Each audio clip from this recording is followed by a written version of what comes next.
आज के लेसन में एम्बोजिंग पाउडर को यूज़ करेंगे। बहुत ही इंटरेस्टिंग टेक्निक है। इसके लिए मैं अपनी ड्रॉपर बॉटल के अंदर जो है इंक को डाइल्यूट करके यूज़ करूँगी। आप ना भी करें ये स्टेप तो कोई मसला नहीं है।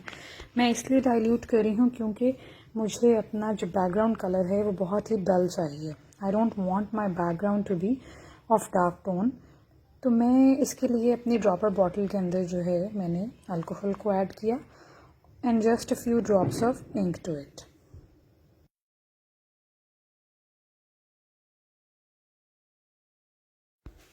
इससे जो है वो मेरा कलर जो है वो थोड़ा सा डाइल्यूट हो जाएगा और बहुत ही लाइट शेड आ जाएगा। तो let me swatch. So as you can see कि बहुत ही लाइट कलर है एज कम्पेयर कि जब इंक से निकलता है, सॉरी बॉटल से इंक निकलती है तो बहुत ही कंसनट्रेटेड होती है। But now I have tone down और इसका कलर लाइट कर लिया है। अब मैं पूरे स्कार्फ को इसी तरह से सिंगल कलर के साथ जो है वो पोर कर लूँगी इंक के साथ। अब बेसिकली इसके अंदर क्योंकि मैंने इंक के अंदर ऑलरेडी अल्कोहल को ऐड किया हुआ है तो फिर मैं इसके ऊपर स्प्रे जो है अल्कोहल का वो नहीं करूँगी। सेकेंड थिंग इज़ कि जब ये ड्राई होगा तो इसमें कुछ मार्बल सा इफेक्ट आएगा। उसकी रीज़न ये है कि इंक का जो एलिमेंट है वो बहुत ही कम था और अल्कोहल जो है वो बहुत ज़्यादा था। इस वजह से थोड़ी सी मार्बलिंग से इसमें लुक आएगी। नीचे वाले एरिया में ये पेनिट्रेट नहीं किया था तो यहाँ पर भी कर लेते हैं। वैसे भी जो वो कलर है वो एक्सट्रीमली डल है। उसकी रीज़न ये है कि मैंने एम्बोजिंग करनी है और मैं चाह रही थी कि डल बैकग्राउंड पर जो है वो गोल्डन जो एम्बोजिंग मैंने करनी है वो ज़रा अच्छे से दिख सके।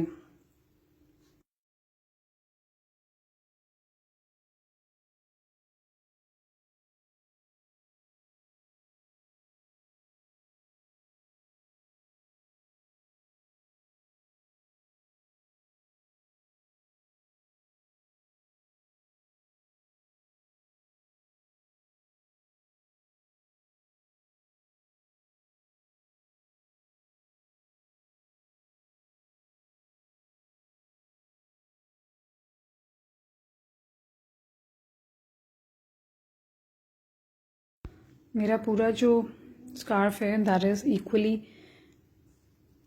कलर्ड। तो जब मैं इसका वेट करूँगी कि ये ड्राई हो जाए और जब ये ड्राई होगा तो ये एक इंक पैड है वर्सामार्क का, इसको मैं यूज़ करूँगी। ये इस तरह से कुछ दिखता है और इससे बेसिकली एक वाटर मार्क क्रिएट हो जाता है। ये आप ऐसे कह सकते हैं कि अगर आपने कोई स्टैम्प करना है तो वो एक लिक्विड जो है स्टैम्प आपका हो जाएगा अपने एरिया में। ये वाली क्लियर स्टैम्प्स आपको इजीली मिल जाती हैं आर्ट्स एंड क्राफ्ट्स के ऑनलाइन स्टोर से और समटाइम्स अच्छी स्टेशनरी की शॉप्स पर ये इजीली अवेलेबल होती हैं। क्लियर स्टैम्प्स भी कहते हैं, सिलिकॉन स्टैम्प्स भी कहते हैं। तो in my case I am going to use these stamps. और ये एक्रेलिक ब्लॉक के ऊपर मैं एक स्टैम्प को रखूँगी और उसके ऊपर मैं वर्सामार्क जो है इंक पैड उससे जो है फ्लूइड जो है वो कोट करूँगी और फिर जो है मैं अपने फैब्रिक के ऊपर उसको स्टैम्प कर दूँगी। अब क्योंकि वर्सामार्क जो है उसका कोई कलर नहीं है तो उससे होगा ये कि जब मैं स्टैम्प करूँगी तो मुझे दिखेगा नहीं। जब हम किसी पेपर पे कर रहे होते हैं या किसी आर्ट कार्ड पे कर रहे होते हैं, एम्बोजिंग का काम वुड पे कर रहे होते हैं, तो उस पर जब हम वर्सामार्क की हेल्प से अपनी सिलिकॉन स्टैम्प को स्टैम्प करते हैं तो वो समहाउ इम्प्रेशन आपको दिख रहा होता है। बहुत ज़्यादा नहीं, लेकिन वो इम्प्रेशन आपको थोड़ा सा विजिबल होता है। लेकिन फैब्रिक के ऊपर बिल्कुल भी विजिबल नहीं होता। तो ये बस एक गेस वर्क होगा कि मैंने कहाँ कहाँ जो है वो एम्बोजिंग पाउडर जो है उसको लगाना है। आई विल शो यू कि मैं किस तरह से ये करूँगी। तो बेसिकली आपको अपनी स्टैम्प को जो है वो जो उसकी पैकिंग है इसके साथ ये काफ़ी अच्छे तरीके से अडेयर हुआ हुआ होता है। So you need to be very careful while pulling it off, आपकी स्टैम्प टूटे ना। वैसे तो ये काफ़ी सॉलिड होती है, काफ़ी हार्ड होती है, इतनी आसानी से टूटती नहीं है, but still be very careful. तो मैं ये वाली सारी स्टैम्प्स जो हैं I am going to use them, और I think I should go with the bird as well. मैं बर्ड को भी उतार लेती हूँ।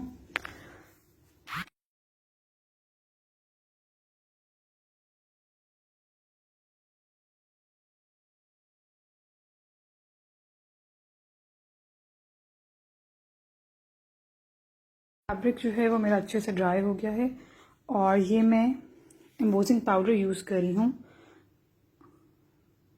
स्टैम्पेंडस का ये स्टैम्प एम्बोजिंग पाउडर है, और इसका कलर है रोज़ गोल्ड। ये मैंने एक फेसबुक का पेज है क्राफ्ट सर्कस, उनसे लिया था। वर्सा मार्क इंक पैड भी और ये वाला पाउडर भी। तो अब इसका यूजेज कुछ इस तरह से होगा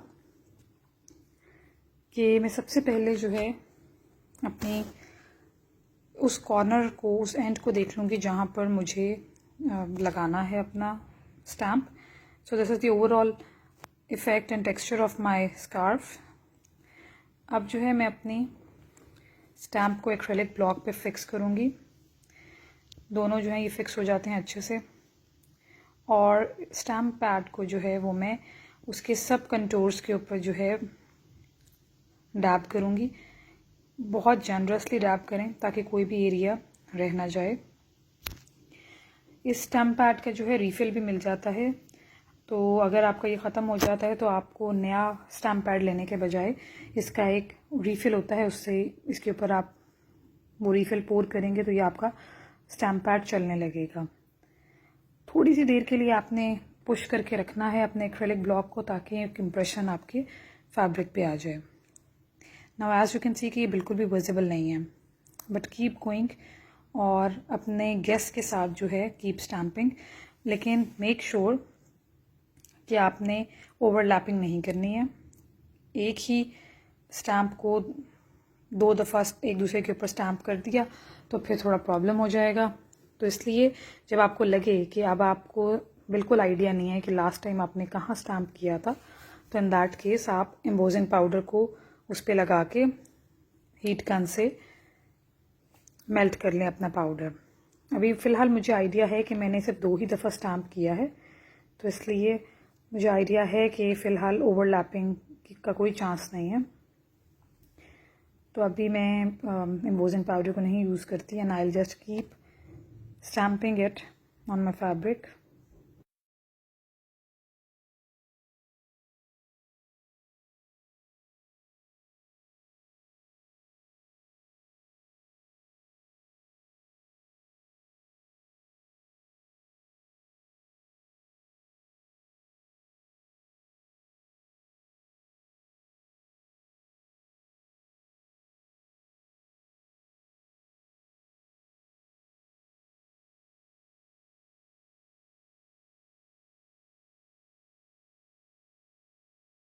ऑलमोस्ट सारे एरियाज़ को मैं अब कवर कर चुकी हूँ, और अब मैं रिस्क नहीं ले सकती क्योंकि आई हैव नो आइडिया कि कहाँ कहाँ स्टैम्प हुआ है और कहाँ नहीं।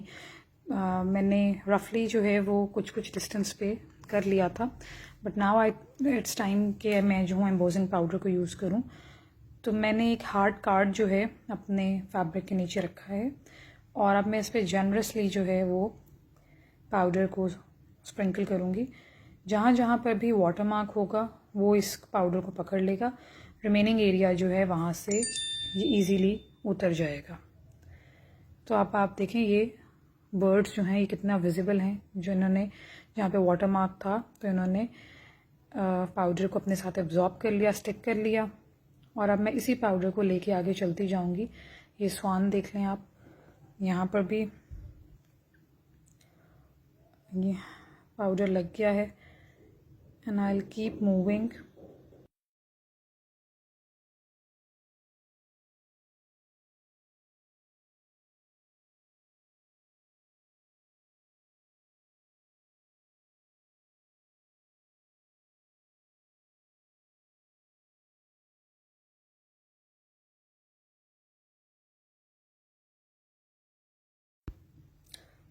आगे मैं पाउडर को ले जाती जाऊंगी, और जहाँ जहाँ पर भी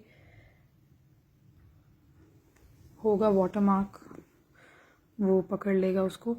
और अब जो है मैं अपने फैब्रिक को अच्छे तरीके से झाड़ लें। उसकी रीज़न ये है कि अगर आपका कहीं पर भी लेफ़्ट ओवर रेजिडुअल पाउडर लगा रहेगा तो उसका नुकसान ये होगा कि फिर आपका जो है वहाँ पे मेल्ट हो जाएगा पाउडर जब हम हीट गन को यूज़ करेंगे, तो थोड़ी सी आपकी शेप जो है वो भी डिस्टर्ब हो सकती है और कुछ एक्स्ट्रा पाउडर भी लगा रह सकता है। तो इट्स बेटर कि आप अच्छे तरीके से इसके ऊपर से पाउडर सारा उतार लें।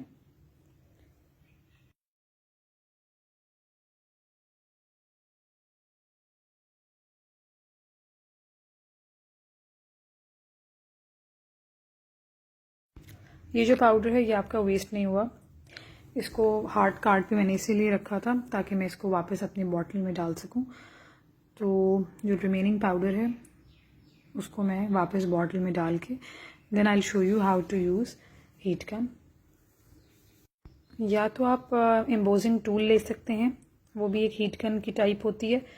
एम्बोजिंग टूल से ये होता है कि उसमें से जो एयर होती है, हॉट एयर होती है, वो आपके पाउडर को फिक्स कर देती है। या फिर अगर आप रेजन आर्ट का काम कर चुके हैं and you are into this thing, तो आपके पास हीट गन होगी। तो आप उस हीट गन को फैब्रिक के पास ले जाएंगे और आपका पाउडर जो है वो मेल्ट हो जाएगा और बिल्कुल वहीं पे स्टिक हो जाएगा।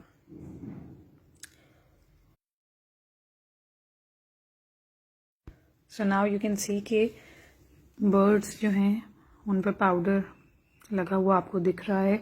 वो इम्प्रेशन आपको जो है ये ट्री का भी नज़र आ रहा है। ट्री के आगे ट्री ब्रांच के आगे फ्लावर है। ये आई डोंट नो, शायद मेरे से मिस्टेकनली कुछ लगा जिसकी वजह से यहाँ पे पाउडर आ गया। ये भी देख लें। अच्छा, ये मेरे पास अब हीट गन है। इसको बहुत डिस्टेंस पे रख के और all of a sudden heat नहीं देनी, लो सेटिंग हीट पर रखते हुए जहाँ पर भी आपका पाउडर लगा है उसको आप हीट देंगे। एक ही गो में नहीं देना, थोड़ा सा दाएं बाएं मूव करके 2-3 मोटिव्स को एक साथ करें। जैसा से मैं एक दफ़ा एक बर्ड पे कर रही हूँ, दूसरी दफ़ा दूसरी बर्ड पे। एक ही मोटिव पे फोकस ना रहें ताकि आपका फैब्रिक जो है वो डैमेज ना हो। मूविंग ऑन, सारे एरिया को जो है वो मैं पाउडर जो है वो मेल्ट कर लूँगी, तो ये फिक्स हो जाएगा पाउडर अपनी जगह और ये उतरेगा नहीं।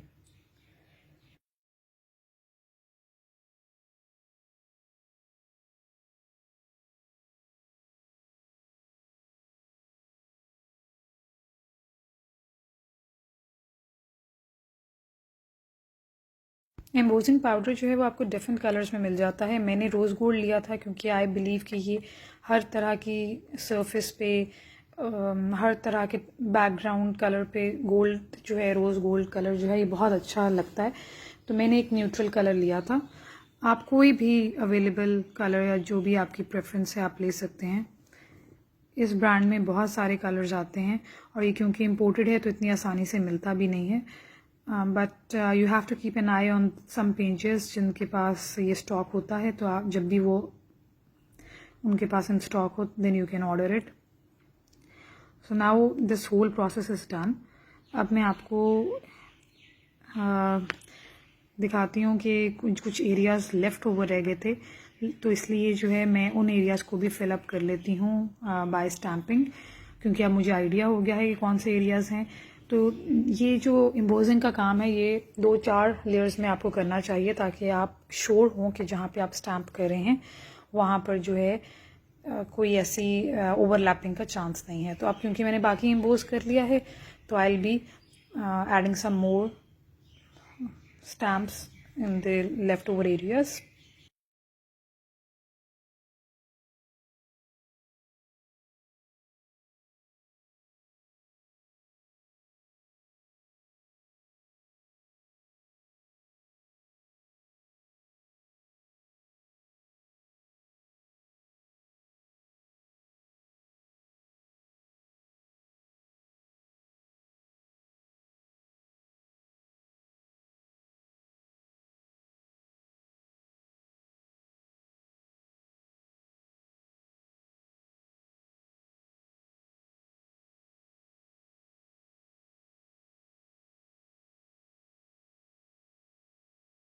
अब मैं अपने फैब्रिक को बैक साइड से आयरन कर लूँगी।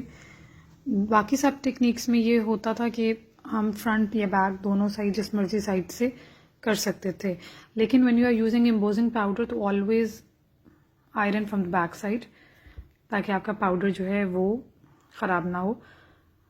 और एम्बोज करने के लिए आप हेयर ड्रायर नहीं यूज़ कर सकते, that can not be an alternate. उसकी रीज़न ये है कि उसमें से सिर्फ हॉट एयर निकलती है और एयर से जो है आपका पाउडर जो है वो स्प्रेड हो जाता है, उड़ जाता है, लेकिन जो है वो मेल्ट नहीं होता। तो इसलिए always use an embossing tool, otherwise use an heat gun. Heat gun I think it's best.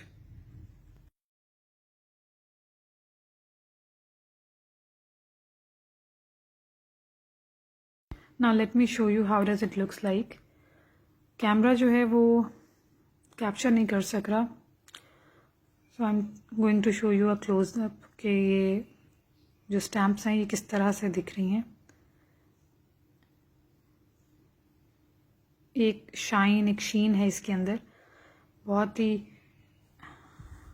Sparkly सा एक इफेक्ट आ रहा है हर स्टैम्प के अंदर, एंड नोबडी कैन गेस कि आपने ये किस तरह से किया। और ना ही ये उतरता है हाथ से, क्योंकि ये बिल्कुल परमानेंटली अब फिक्स्ड है।